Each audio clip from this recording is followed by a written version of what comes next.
Bharat, China ಮತ್ತು Brazil ವಿರುದ್ಧದ ದ್ವಿಪಕ್ಷೀಯ ರಷ್ಯಾ ನಿರ್ಬಂಧದ ಮಸೂದೆಗೆ ಅಮೆರಿಕ ಅಧ್ಯಕ್ಷ ಡೊನಾಲ್ಡ್ ಟ್ರಂಪ್ ಅವರು ಹಸಿರು ನಿಶಾನೆಯನ್ನ ತೋರಿದ್ದಾರೆ. ಈ ಬಗ್ಗೆ ಅಮೆರಿಕದ ಸೆನೇಟರ್ ಲಿಂಡ್ಸೆ ಗ್ರಹಾಂ ಮಾಹಿತಿಯನ್ನ ಹಂಚಿಕೊಂಡಿದ್ದಾರೆ.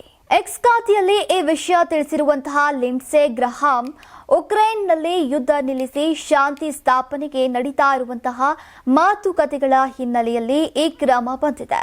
ವಿವಿಧ ವಿಷಯಗಳ ಕುರಿತು ಅಧ್ಯಕ್ಷ ಟ್ರಂಪ್ ಅವರೊಂದಿಗೆ ಇಂದು ಚರ್ಚೆ ನಡೆದ ನಂತರ ಸೆನೇಟರ್ ಬ್ಲೂಮೆಂಥಾಲ್ ಮತ್ತು ಇತರರೊಂದಿಗೆ ನಾನು ತಿಂಗಳುಗಳಿಂದ ಕೆಲಸ ಮಾಡ್ತಾ ಇರುವಂತಹ ದ್ವಿಪಕ್ಷೀಯ ರಷ್ಯಾ ನಿರ್ಬಂಧದ ಮಸೂದೆಗೆ ಹಸಿರು ನಿಶಾನೆಯನ್ನ ತೋರಿದ್ರು. ಇದು ಸಕಾಲಿಕವಾಗಿದೆ. ಉಕ್ರೇನ್ ಶಾಂತಿಗಾಗಿ ರಿಯಾಯಿತಿಗಳನ್ನ ನೀಡ್ತಾ ಇದೆ. ವ್ಲಾಡಿಮಿರ್ ಪುಟಿನ್ ಎಲ್ಲಾ ಮಾತುಗಳನ್ನಾಡ್ತಿದ್ದಾರೆ. ಮುಗ್ಧರನ್ನ ಕೊಲ್ಲುವುದನ್ನ ಮುಂದುವರಿಸಿದ್ದಾರೆ. ಪರಿಣಾಮ ರಷ್ಯಾದ ತೈಲವನ್ನ ಖರೀದಿಸುವ ದೇಶಗಳನ್ನ ಶಿಕ್ಷಿಸೋಕೆ ಅಧ್ಯಕ್ಷ ಟ್ರಂಪ್ಗೆ ಅವಕಾಶವನ್ನ ನೀಡ್ತಾ ಇದೆ.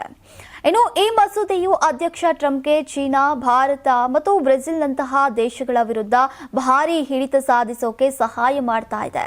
ಇದು ಉಕ್ರೇನ್ ವಿರುದ್ಧದ ಪುಟಿನ್ ಅವರ ರಕ್ತಪಾತಕ್ಕೆ ಹಣಕಾಸು ಒದಗಿಸುವ ಅಗ್ಗದ ರಷ್ಯಾದ ತೈಲವನ್ನ ಖರೀದಿಸುವುದನ್ನ ನಿಲ್ಲಿಸುತ್ತೆ. ಇನ್ನು ಮುಂದಿನ ವಾರದ ಆರಂಭದಲ್ಲಿಯೇ ಬಲವಾದ ದ್ವಿಪಕ್ಷೀಯ ಮತಕ್ಕಾಗಿ ನಾನು ಎದುರು ನೋಡ್ತಾ ಇದ್ದೇನೆ ಎಂದಿದ್ದಾರೆ.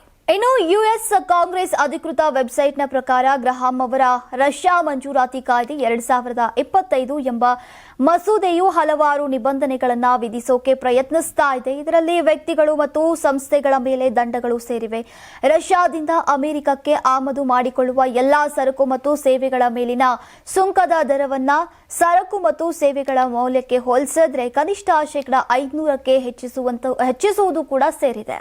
ನೀವು ಸಣ್ಣ ಆಗ್ಬೇಕಲ್ವಾ? ಅದು ಒಂದು ಉತ್ತಮ ಆಹಾರದಿಂದ ಸಣ್ಣ ಆಗ್ಬೇಕಲ್ವಾ? ಪ್ರತಿದಿನ ನಮ್ಮ ಜೀನಿ ಸ್ಲಿಮ್ ನ ಯೂಸ್ ಮಾಡಿ ಯಾವುದೇ ಸೈಡ್ ಎಫೆಕ್ಟ್ ಇಲ್ದಂಗೆ ನೀವು ಸಣ್ಣ ಆಗ್ತೀರಾ.